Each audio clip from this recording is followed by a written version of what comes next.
Assalamualaikum warahmatullahi wabarakatuh. Nama saya Alia Mursyidah binti Baghanisam, selaku menerita anda pada hari ini. Sebelum tu saya ingin memulakan forum kita pada hari ini dengan serangkap pantun, iaitu mencari timba di anak dara, di bawah sarang burung tempua. Salam sembah pembuka bicara, selamat datang untuk semua. Jadi kita dapat lihat di sini ada dua kuntung bunga yang manis dan cantik sekali di sini, iaitu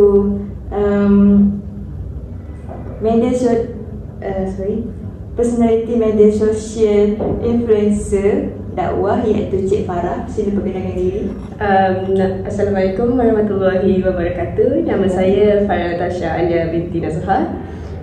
Saya tinggal di Kuala Terengganu dan saya telah menamatkan pelajaran saya di Universiti Kebangsaan Malaysia. Baiklah, bagaimana pula dengan penceramah bebas kita di sini, Cik Ana? Perkenalkan diri. Assalamualaikum warahmatullahi wabarakatuh.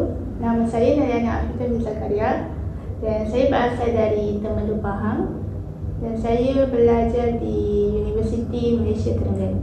Okey, baiklah. Jadi saya macam mana start?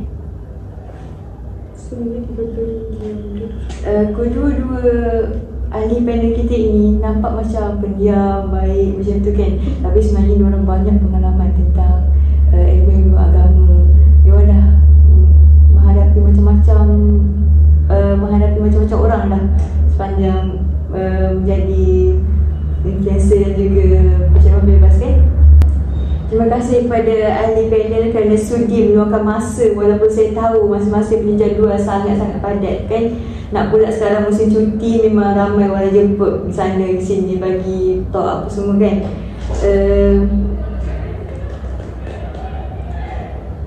Okey, muslimin dan muslimat yang dirahmati Allah sekalian, marilah kita meningkatkan ketakwaan kita kepada Allah SWT dengan penuh keyakinan dan keikhlasan. Dan semoga kita semua dapat melakukan segala seruannya dan meninggalkan segala larangannya. Mudah-mudahan kita menjadi insan yang beriman dan bertakwa serta selamat di dunia dan di akhirat. Bersyukur kita kehadrat ilahi kerana dengan limpah kurnianya kita telah dikurniakan dengan nikmat agama kita sendiri, iaitu agama Islam. Agama Islam merupakan agama yang suci, lengkap dan mulia. Agama Islam juga telah menunjukkan kita, telah memberi kita jalan yang terang daripada kegelapan dahulu kala, di mana semua ramai orang menentang agama Islam sekeras-kerasnya. Tapi dengan kekuatan dan juga semangat dakwah Nabi Muhammad SAW, jadi kita dapat menikmati nikmat Islam yang sebenar pada waktu sekarang. Baiklah. Ya, disebabkan sekarang banyak isu tentang ajaran sesat, gurauan mengenai agama dan juga beberapa tradisi-tradisi yang khurafat yang sekarang masih lagi berleluasa di Malaysia. Jadi saya dapat tahu tajuk forum kita pada hari ini ialah isu penyelewengan akidah. Jadi Cik Farah, macam mana, apa pendapat Cik Farah tentang isu penyelewengan akidah pada Malaysia sekarang? Okay, isu penyelewengan akidah ni bukan sahaja pasal syirik, ilmu hitam, tapi pasal penyelewengan akidah juga dia terbuka juga kepada ajaran sesat. Okay. Saya ambil baru ni saya dapat tahu ajaran sesat, kecoh pasal ajaran sesat Sihah kan? Betul. Itu ajaran sesat yang terbahari di Malaysia. Okey, ajaran sesat ini merupakan ajaran yang baru ajaran baru, dan ajaran ini telah mula dibawa ke negara-negara lain seperti Indonesia, New Zealand, berkembang dan ke Afrika, sampai ke Afrika, jauh dia tu. Lepas tu okey, seterusnya ajaran ini bernama Silhab yang membawa maksud satu kumpulan yang menggunakan nama Kesatuan Islam dan telah diperkenalkan pada tahun 2020 dan 3 tahun lepas lah kiranya. Okay, jadi baru lagi lah daripada ajaran-ajaran sesat yang sebelum ni yang dah lama-lama, seperti Desa Yapin, yang anak harimau tu. yang dekat Malaysia. Lepas tu ajaran ini telah ditubuhkan oleh Husaini bin Muhammad yang pada mulanya hanya menjual air bertenaga yang iaitu air minuman itu dicampurkan dengan madu. Lepas tu yang dikatakan air itu boleh menyembuhkan pelbagai penyakit. Sebab kata orang mujarab untuk kalau minum tu terus sembuh lah, kiranya macam tu. Lepas tu dalam masa yang sama ni bila dia menjual air tu, dia telah mengumpulkan beberapa orang ahli penjual dia tu macam stokis, ejen. Tetapi dalam masa yang sama dia menyebarkan ajaran sesat dia tu kepada ejen-ejen dia. So dia kiranya berkembang lah dari segitu. Okay. Seterusnya mengikut siasatan dalam ajaran ini, ajaran ini telah difatwakan sebagai ajaran sesat dan menyeleweng agama Islam pada tahun 30 Mei yang lepas, 2023. Kiranya beberapa bulan yang lepas. Lepas tu kira-kira 10 hingga 20 orang di Melaka dikira menjadi pengikutnya. Dalam dari sedikit je lah lagi. Maksudnya tak berkembang banyak, tak berkembang secara terbuka lagi. Okay, jadi selepas perkara ajaran ini difatwakan sesat, jadi barang sesiapa yang menyebarkan ajaran ini akan didenda atau diambil tindakan sekeras-kerasnya sendiri. Jadi selepas berlakunya perkara tersebut, ada ramailah orang yang menyebarkan video tentang mohon minta maaf tentang penyebaran ajaran ini. Tapi setiap bulan akan ada orang yang akan menyebarkan ajaran ini melalui media sosial. Masih ada. Jadi saya tak tahu sama ada ajaran ini masih ada ataupun masih berleluasa atau berlegar-legar di media sosial secara senyap ataupun secara terbuka. Ya, begitu sahaja perkataan saya. Jadi kita dah tahu latar belakang ajaran sihat tu macam mana, tapi kita tahu setiap ajaran ada kepercayaan masing-masing. Jadi Cik Ana dah kaji ke? Dah pernah kaji tak pasal ajaran sihat? Saya sudah mengkaji sedikit mengenai ajaran ini. Jadi apa kepercayaan yang Cik Ana dapat kenal pasti daripada ajaran ini? Pertamanya, menerusi ajaran ini, sebuah produk telah mereka keluarkan, iaitu seperti air botol yang mereka namakan sebagai sihab. Jadi mereka percaya bahawa air ini dapat menyembuhkan penyakit zahir ataupun batin. Jadi mereka menyebarkan produk air ini di laman Facebook untuk menarik minat para pembeli untuk membeli produk. Berkesan ke air itu pada orang yang minum? Pernah terjadi? Ada bukti?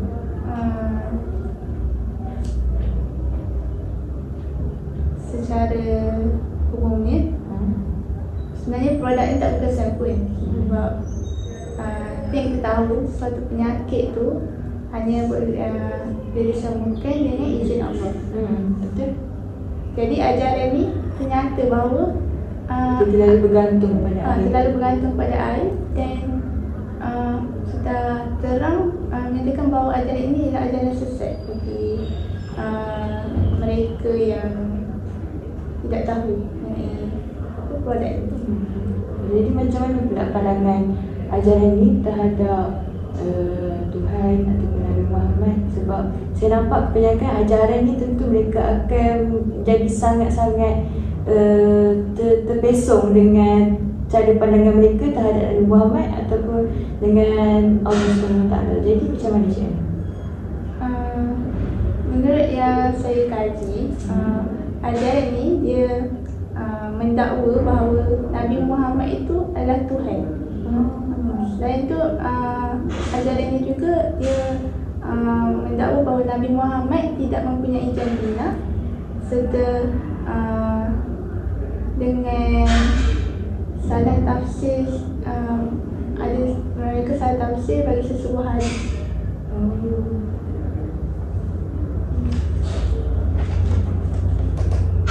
Latar belakang dan juga kepercayaan ajaran sihat telah pun kita dalami dan juga kita telah tahu bahawa betapa terpesonnya mereka.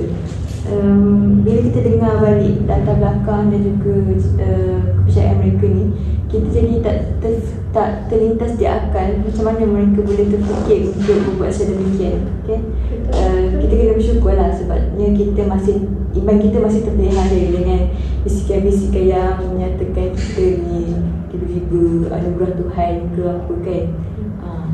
Lagi satu, saya nampak kat sini dia cepat sangat tafsir mengikut kefahaman dan nafsu sendiri.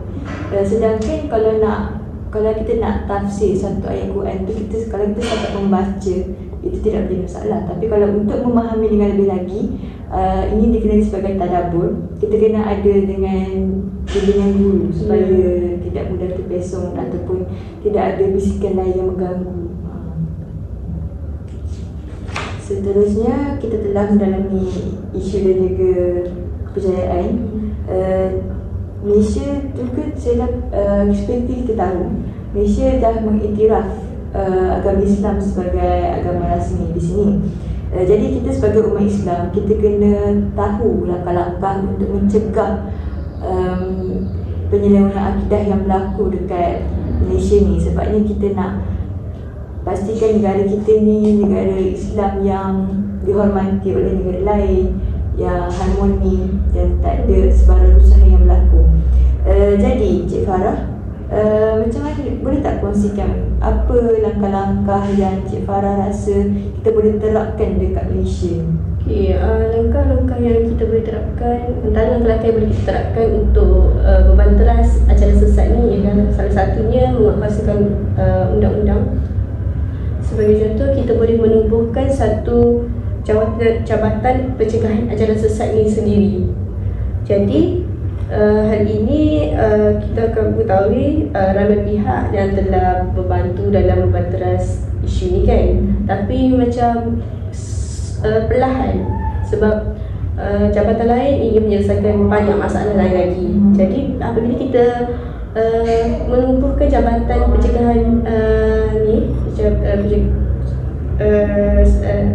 ajaran sesat ni, jadi tugas yang dipertanggungjawab tu menjadi satu sahaja dalam ajaran sesat ini saja. Jadi dia tak tumpu pada lain. Jadi ia akan membuatkan kerja akan menjadi lebih, bukan mudah lah, orang kata lebih, jadi kerja tu akan lebih efisien lah bila kita buat tu. Dan ajaran sesat ni akan mudah dibanteras, dan mudah dihapuskan. Jadi ajaran sesat tu akan totally dilupaskan lah kiranya secara keseluruhannya. Lepas tu pada pendapat saya seterusnya, kita perlu menyebarkan ajaran Islam yang sebenar ni secara meluas dan kerap. Okey, saya nak tanya satu soalan lah. Cik Alia dengan Cik Liana guna tak media sosial? Guna, wajib sekarang. Jadi kita boleh menyebarkan ajaran Islam ni melalui media sosial. Media sosial ni terbuka. Sebagai contoh, media sosial ni ada dekat TikTok, Facebook, WhatsApp, Instagram. Jadi anak-anak kita sekarang ni kerap menggunakan media sosial. Jadi bila kita menyebarkan ajaran Islam di dalam media sosial, mereka boleh membacanya apabila satu maklumat tu terlintas lah. Mungkin mereka boleh bacanya dalam 1 minit, 2 minit je tu. Jadi maklumat ajaran tentang ajaran Islam ni semakin bertambah dalam pemikiran mereka. Jadi isu ajaran sesat ni boleh macam ditenggelam sebab kita banyak memaknai tentang ajaran Islam yang sebenar ni. Jadi kita boleh membanteraslah ajaran sesat tu itu sendiri. Jadi macam hadis Rasulullah yang bermaksud kita perlu sebagai umat Islam, kita perlu membanteras ajaran sesat ni supaya dia tidak boleh menyeleweng agama Islam kita sendiri.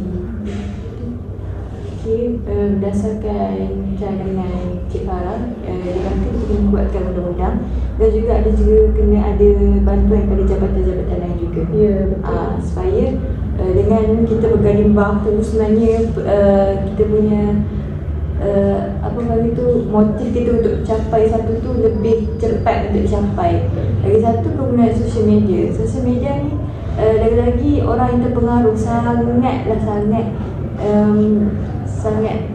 dia menanggung dosa sekiranya dia menyebarkan benda-benda yang tidak berfaedah, yang salah. Sebagai contoh, dia buat tutur dia yang tidak buta aurat, lepas tu ramai orang ikut, dia akan menanggung dosa-dosa tersebut sebab ramai orang ikut dia. Jadi Cik Ana selalu saya dapat tahu, saya dah tengok Instagram Cik Ana, sebagai penceramah bebas. Cik Ana bukan saja buat berkongsi ilmu secara fizikal, tetapi dalam online pun Cik Ana selalu buat kongsian kan. Lagi daripada IG saya pun ada juga join, tapi saya segan nak munculkan diri. Okey, baiklah. Sebenarnya macam mana pula pandangan Cik Ana cara untuk mencegah isu penyelewengan akidah yang berlaku sekarang? Bagi pandangan saya pula, langkah dia boleh bermula dari rumah.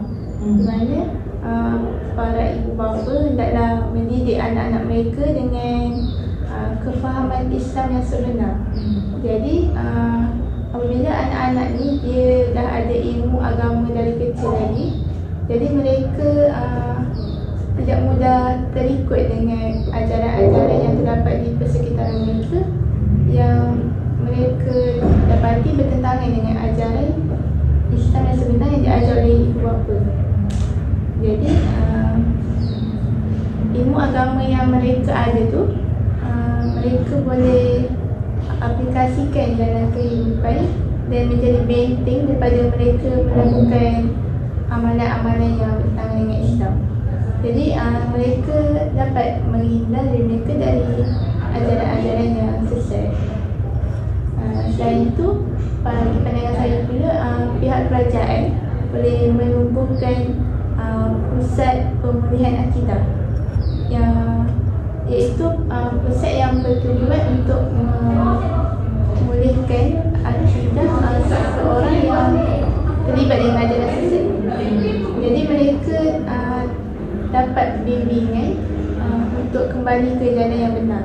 Untuk pengetahuan semua, di Malaysia terdapat beberapa pusat pemulihan akidah, seperti Pusat Pemulihan Akidah Jelebu di Negeri Sembilan dan juga Pusat Pemulihan Akidah Hulu Yam yang terletak di Selangor.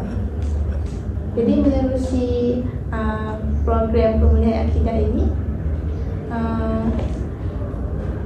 pesalah-pesalah yang terlibat dengan ajaran sesat ini dapat kita bimbing mereka ke arah jalan yang benar. Cik Ana cakap pasal bermula dari rumah dan juga penubuhan pusat pemulihan akidah. Bila bermula dari rumah tu, sebenarnya ibu bapa sebenarnya tonggak utama untuk mencorakkan akidah anak-anak. Jadi sebabnya saya sebagai pernah menjadi kanak-kanak, kita semua pernah jadi kanak-kanak, kita tengok mak ayah kita tu macam contoh yang utama kita ikut.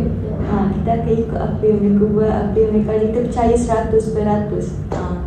Seterusnya pusat pemulihan akidah tu dia hanya terdapat pada 3 tempat sahaja ya. Di Negeri Sembilan, Selangor dan juga Sabah. Jadi saya nampak di sini pusat pemulihan akidah ni masih tidak menjadi pengetahuan orang ramai. Jadi saya harap orang yang menubuhkan pusat pemulihan akidah ni dapat meningkatkan lagi pengikhlanan mereka untuk menarik minat yang lain. Sebabnya pusat pemulihan akidah ni bukan untuk masalah je kan, untuk orang yang saya pun tahu akidah kita lemah. Kalau saya nak pergi pun saya boleh juga kan.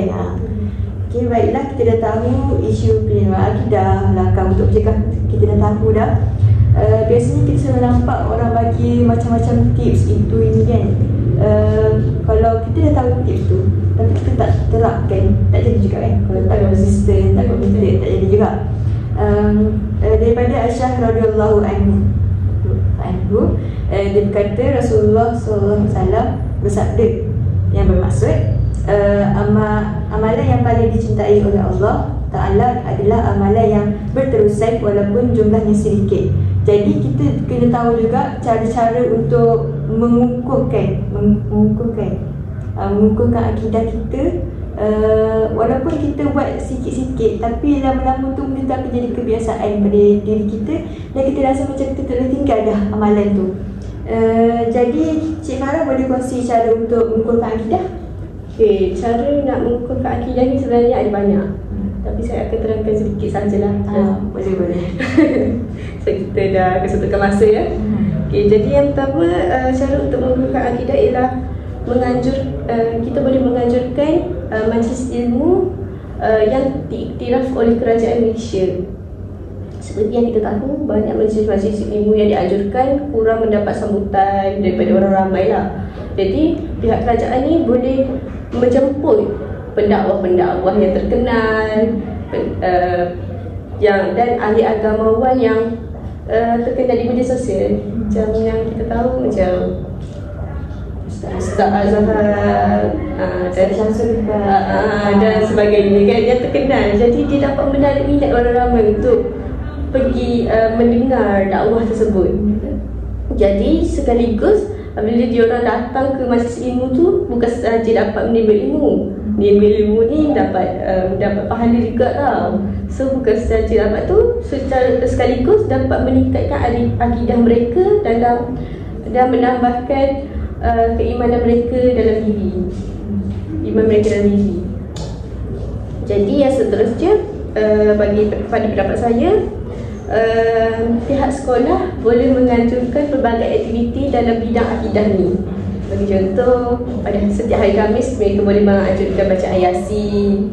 Lepas tu sebab bacaan Yasin tu boleh baca sedikit-sedikit hadis, berkongsi ilmu tentang ajaran Islam ni. Lepas tu dapat menambah ilmu mereka sendiri. And then lepas tu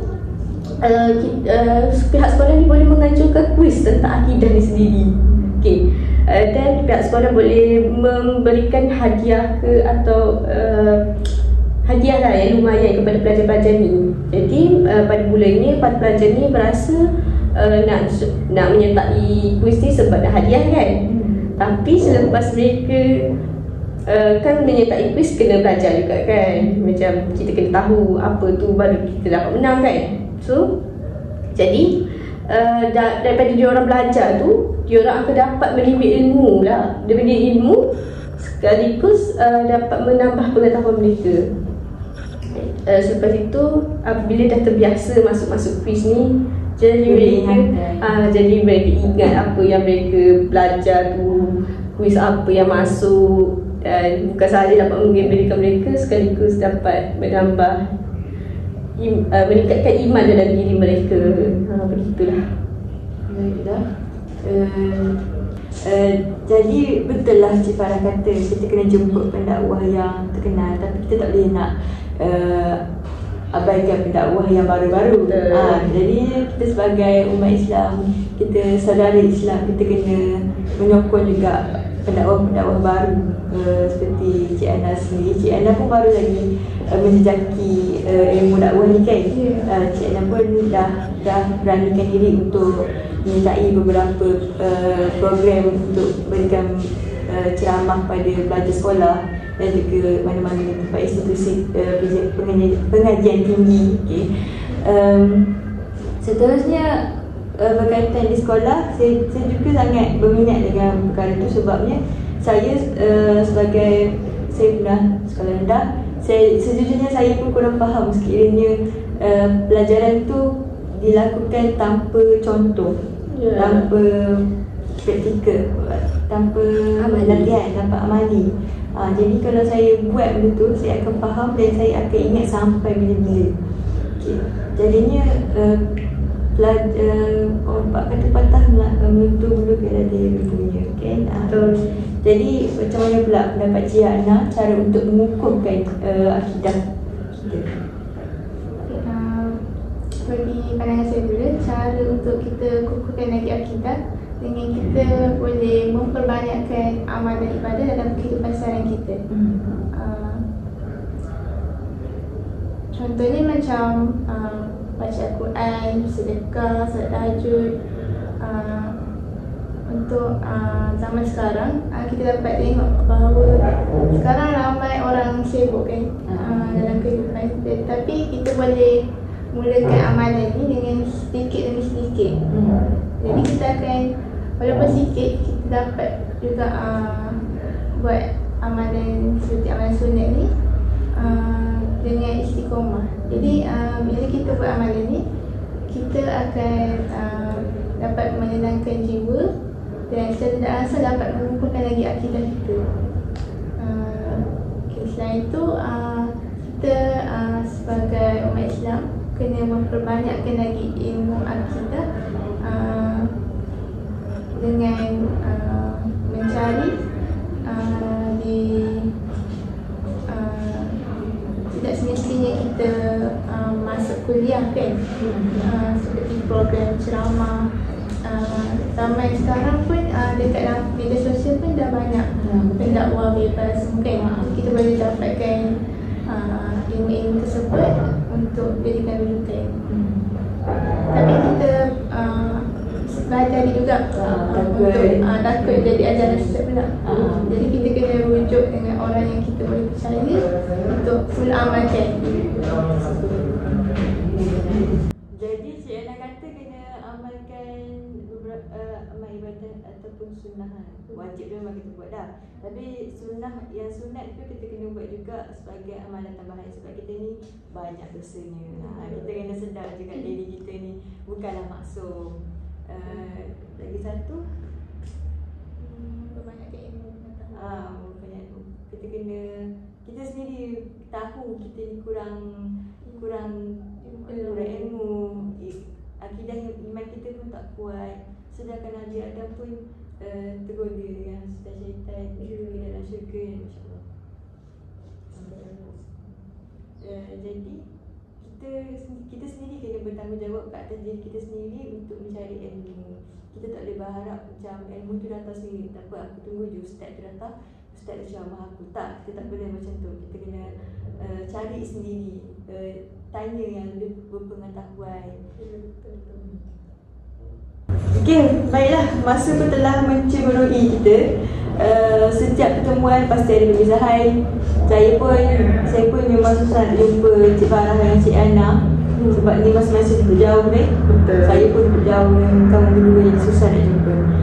Jadi saya dapat simpulkan di sini, iaitu di mana untuk kita mencegah, untuk kita menjaga diri kita ni bukan hanya pada diri kita. Jangan pentingkan diri sendiri, sebab setiap pihak perlu menjalankan tanggungjawab masing-masing, iaitu pihak sekolah, pihak pihak kerajaan. Ketiga-tiga tu memang memainkan peranan yang penting untuk menjayakan sesuatu perkara dalam Malaysia ni. Tak kira dari segi agama, dari segi kemajuan ekonomi ataupun atau sebagainya. Jadi apa nasihat Cik Farah kepada penonton-penonton kita yang ada pada hari ini supaya mereka dapat sesuatu pada forum kita pada hari ini? Pada nasihat saya, kita ni hanyalah insan biasa. Jadi kita perlulah sentiasa menimba ilmu dalam ajaran Islam ni, supaya jangan rasa diri tu sudah cukup dengan ilmu tu sendiri. Jadi kita kena menimba ilmu ni sehinggalah ke hari tua nanti, supaya kita dapat mengamalkan ajaran Islam ni dan berada di jalan yang benar. Jadi tak Cik Ana? Nasihat saya pula, sebagai umat Islam, kita hendaklah melakukan sesuatu amalan ataupun kepercayaan itu berdasarkan Al-Quran dan As-Sunnah. Jadi kita tidak terpesong dengan ajaran-ajaran yang bertentangan dengan ajaran sunnah. Okay, baiklah, kita dah dapat nasihat daripada kedua-dua yang kita pada hari ini. Jadi itu sahaja for episod kita pada kali ini. Semoga kita berjumpa lagi. Assalamualaikum warahmatullahi wabarakatuh.